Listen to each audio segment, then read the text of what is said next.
Day, that's what they were up to.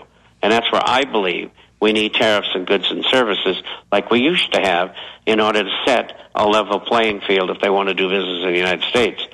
But the point here is that the Chinese currency is way undervalued. And if they raise it, the exports to the United States will be more expensive. And that's coming at a time when the dollar is expensive, and the dollar shouldn't be trading where it's at. Whether the euro should be where it's at is up to debate. But the point is the dollar doesn't deserve to be as strong as it is on the USDX index. It just went from 74 up to 85 in a 4-month period, which is really insanity. And that means that the balance of payments deficit in the United States is going to skyrocket because they're not going to be able to sell very easily in foreign countries because their currency has gone up in value. So you put the two of them together, and the United States is going to pay dearly for a revaluation or a stronger Chinese currency. Now, what are we talking about here? I mean, how much of our dollar's purchasing power is going to be lost? Are we going to see things raised by 25%, 30%, perhaps double in price in this country? No, I don't think so. I would say 5 to 10%. So it'll be gradual. They'll hit us up for 5 to 10% right now, and then maybe 5 to 10%. They really don't want to do that. Okay. Because they would rather imprison the slaves and try to make them work for the same amount of money or less and keep the market. That's really what they're all about. It's a command economy, it's a communist economy, and it's a totalitarian economy, which everybody seems to forget. I mean, these are the people that we used to chase all over the world and spy on and kill them. And we don't do that anymore. We play ball with them. I mean, what insanity. But anyway, China has got terrible problems. They have a stock market that's fallen 25% since last September, which incidentally we predicted on this program. And the housing market is a bubble. It's about to blow up. And they still have 30 million unemployed. The only thing I can see that's good that's happened in China is people are taking their foreign exchange and they're trading it in for gold and silver. However, the working conditions in China are completely deplorable. Go check out Walmart, the high cost of low prices, just to see that. But we also have new death at iPhone factory as Chinese worker becomes 8th fatality this year. And they always keep this hush-hush. They say the people that die are often committing suicide. But just a month ago, we ran the story in which Microsoft's subsidiary company there, everybody was asleep. There was about 30, 40 workers in there, and they're working them 14-hour shifts, 7 days a week. Some of these people just can't handle it. I cannot imagine a system like China coming into the United States where we're literally slaves of the political elite, the workforce. I just can't tell you how deplorable it is there. And then you have people promoting China like it's the best thing since breakfast, Bob. And like you said, we've been trading with them now openly for 20-plus years and really encouraging this behavior. That's right. And so what does it say about our government? I think we could call it corporatist fascist. It's just two types of socialism, and they seem to be getting along fine, as long as it lines the pockets of the wealthy transnational conglomerates and the members of Congress and the elites who give orders to our government and most governments in the world.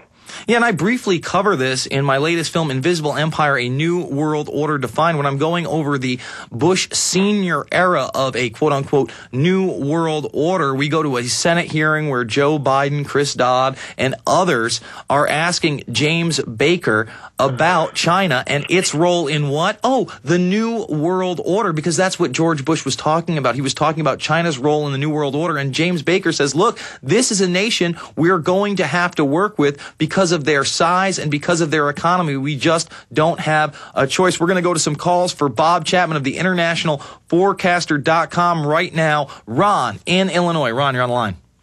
Hey, how's it going, guys? Good. Invisible Empire, awesome film. Just wanted to throw that out there for you guys. Thank you. Before I get into my question for Bob, I wanted to also say for any of you guys out there in Florida, there's a guy by the name of Bruce Ray Riggs. You can find him at 30 Uncle Sam. He's running for Senate. Good constitutionalist guy. You should check him out. Okay. Bob, my question is, do you know any rumors circling around about the possibility of, with everybody finding out about what the Federal Reserve's doing and wanting to end the Fed, that there could be a shift into a possible split paradigm, like something under like a corporate treasury under the government itself, and then just shifting power into what's called the United States Treasury, only a corporate body of it? I haven't heard that. I don't think they're attempting to do that as far as I know, although it would be something that they would consider, I would think. One of the things that I didn't mention today is my sources in New York City tell me that a class action suit, one of many, is coming against J.P. Morgan Chase for rigging the silver market. And that ought to be quite interesting because that's exactly what they've been doing. And I think the defense is going to be, we did it for the U.S. government under the Working Group for Financial Markets, and maybe they'll get off the hook on it, but they're going to have to stop it. So it's going to be a big plus for us. And there are an awful lot of other lawsuits against them and other big firms of different kinds related to fraud. All right, let's go to our next caller, Chris in Florida. You're on the line with Bob Chapman. Yeah, Jason, they're talking about the iPad where they're not accepting cash anymore, and I wanted to run this by Bob and have another question. Is that there's the tender of payment governed under the Uniform Commercial Code 3-603, so that it seems to specify there under paragraph 2 that if you do tender payment and they refuse that tender, then your obligation is discharged, and perhaps that could be a way that we could use to preserve our right to pay cash. Now, the definition of lawful money I noticed recently was repealed back in January 2009. It was in Title 12, Section 152, that says that the terms lawful money and lawful money of the United States shall be construed to mean gold and silver coin of the United States. And I was wondering if Bob had any news on that, because it seems like it had something to do with the SDRs replacing lawful money. Bob? Well, I think they'd like to do that, but I don't, under the circumstances in the world right now, I don't see anybody accepting anything that doesn't have some gold backing. And the SDRs have no gold backing. They tried them in the late 60s. They didn't work. They've been trying them again recently. They're never going to work. The only thing I can see that's workable is the G20 has a meeting. They index all the currencies into a giant index. They'll be weighted versus the value of the country involved, what their rating is, and use that for an international currency for international trade only. And I see that as doable. Other than that, I see nothing beyond that. I mean, these people on the inside are in deep trouble. Before I go to Chris in Boston, Bob, I want to get your take on the fact that Apple is refusing cash for their iPad, saying it's for security reasons. So in order to buy one of these devices, you have to have a credit or debit card, further, promoting this cashless society control grid. Of course. And the idea is don't buy their products. I'm with you 110%. Simple. And I am a big fan of Apple computers. Mm-hmm. But this is just too abhorrent. With, and I'll tell you, if that's the game they want to play, we'll play it. Don't anybody buy them. And maybe they might get the message. All right, let's go to our next caller, Chris in Boston. Chris, you're on the line. Hey, Jason, how are you?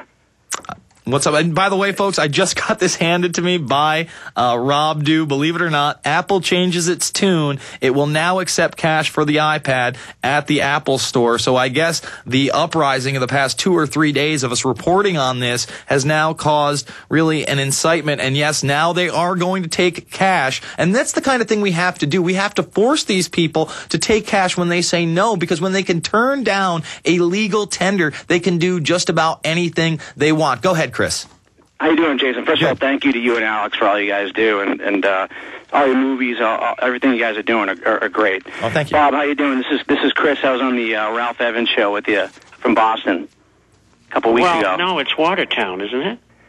Yeah, but basically Boston, right? So, and maybe Vermont next.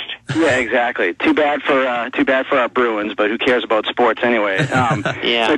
My question, Bob, that recently I've had a chance to come up with some bonus money from work, and initially I was thinking about buying a gold coin or two, but when you think of everything going down, I mean, how much sense does it make to buy gold coins if it's going to collapse as bad as it seems? I mean, is silver Chris, better? where else you going to go?